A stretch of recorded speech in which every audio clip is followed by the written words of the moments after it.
Hi everybody. I wanted to send you an update for Unit 4, tell you a little bit about what I've been up to. Last week I was gone to a conference. I went to Las Vegas and I gave a presentation with a colleague that you can see here, Dr. Larry Lyman. I also went and visited my college roommate's second grade classroom for a day and got the chance to read to her students. And then on the weekend, my husband came and joined me and we went for a couple of desert hikes. So it was a nice time, but it's time to get back to work. I was a little disappointed. I did not have internet access at the hotel I was at, so I couldn't keep up with my grading, so I'm a little bit behind there. I don't like to be that, but I'm going to work as hard as I can this week to get caught up. So let's talk a little bit about what you're working on for our class. So today's the day you should have your Lois Lowry discussion finished. Our next discussion I will post this afternoon, and it's due April 9th. We're going to keep with that same due date. On the 9th at 8:30 in the evening, we'll have our live chat. And if you choose, you can instead make your contributions to the discussion board by that day. But what I want to do right now is talk a little bit about the assignments that you're working on. So let me go to those so we can look at some things together. So you're working on part 3 of your inquiry project. If you have some things to fix on your bibliography in part 2, you'll want to fix those and resubmit. You will resubmit your bibliography. So if everything's perfect, you don't have anything to worry about. If you have some things to fix, you'll fix those when you submit part 3. And I have a few of those left to grade and hope to get to those first thing this afternoon. Also, for your inquiry project, I have asked that you use APA style. Now, there are lots of little things that go with APA style. Here's what I'm wanting you to focus on with APA style, and that's the citations and the bibliography. If you want to add the running head, the title page, the abstract, you can do all of those things, but I'm not going to grade those things. Because I find that people really struggle with using the correct format for citations bibliography, and that's what I want you to focus on in this assignment. So I am pretty particular about those. I hope you have that little booklet that was required for the course, because that will help you make sure that you have the right format for those parts of the assignment. So you're going to write your paper. You're going to have citations within your paper. So be sure that you're following the correct format for those, and you'll have your bibliography at the end of the paper. Your paper will be submitted through SafeAssign. Hopefully you've read about this in the assignment description, and it checks for anti-plagiarism within your work.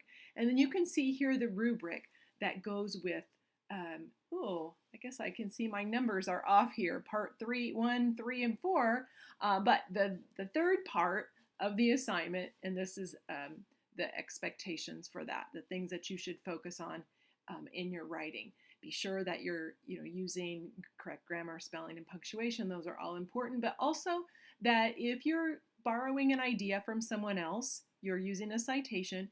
If you are using a direct quote, your citation must have the page number. So those are things to keep in mind on that project. Okay, let's talk about the other projects that you're working on.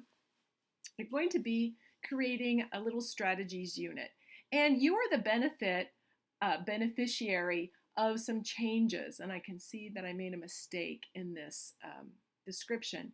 In the past, I have had the unit consist of 4 lessons, but this semester I have dropped that down to 2 lessons. So you can see right here where it says 4 lesson plans, and I'm changing that requirement.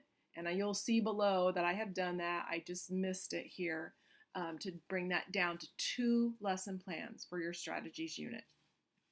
So you're going to pick 2 of the strategies, and your lesson plans are going to focus on just 2 of those strategies.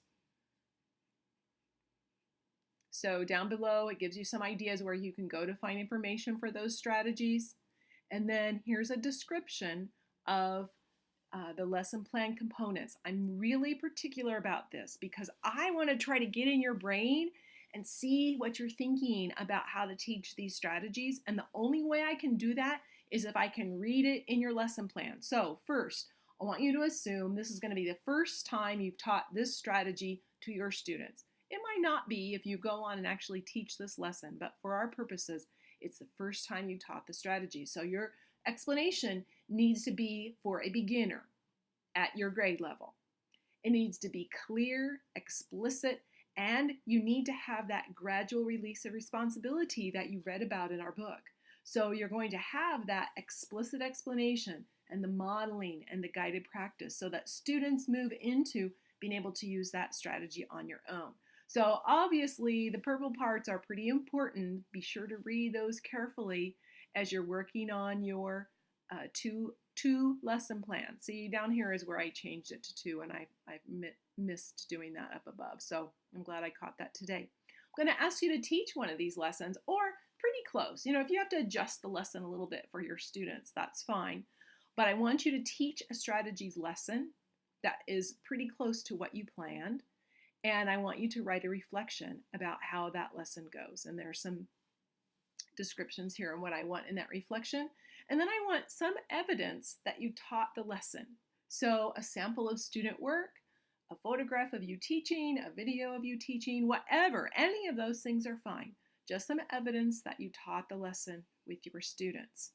Now, embedded in one of these lessons is a technology activity.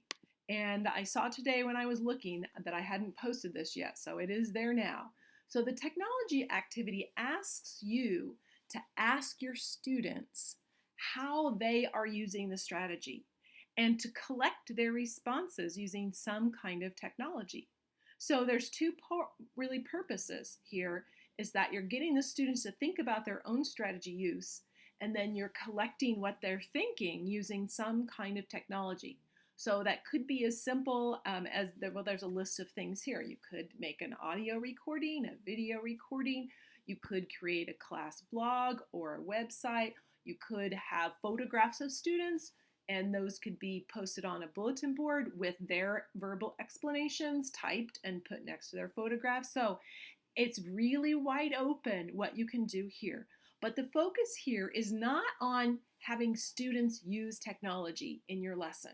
The focus is on getting students to think about their strategy use and you capturing that with some kind of technology. So I'm pretty open. If you have questions about what might work or what might not work, be sure to ask. But otherwise, like I said, I'm pretty open about the kinds of things that you do for this activity. So you'll see here, to earn the points, you'll have a description of the strategy in your lesson plan. You can just cut and paste that right out of the lesson plan that you already made, and an explanation of how the technology is used in that lesson to capture what the students are saying about their own strategy use. So seems crystal clear to me, but I know that sometimes my explanations always aren't crystal clear. So I'm counting on you to let me know if you have some questions or aren't sure about these assignments. And really our class is kind of winding down. The last third is meant for you to have work time because these are pretty big assignments. So like I said, take a look, do some thinking, let me know if you have questions, and we'll keep in touch as we head into the final stretch of the semester. Good to talk to you again. Bye-bye.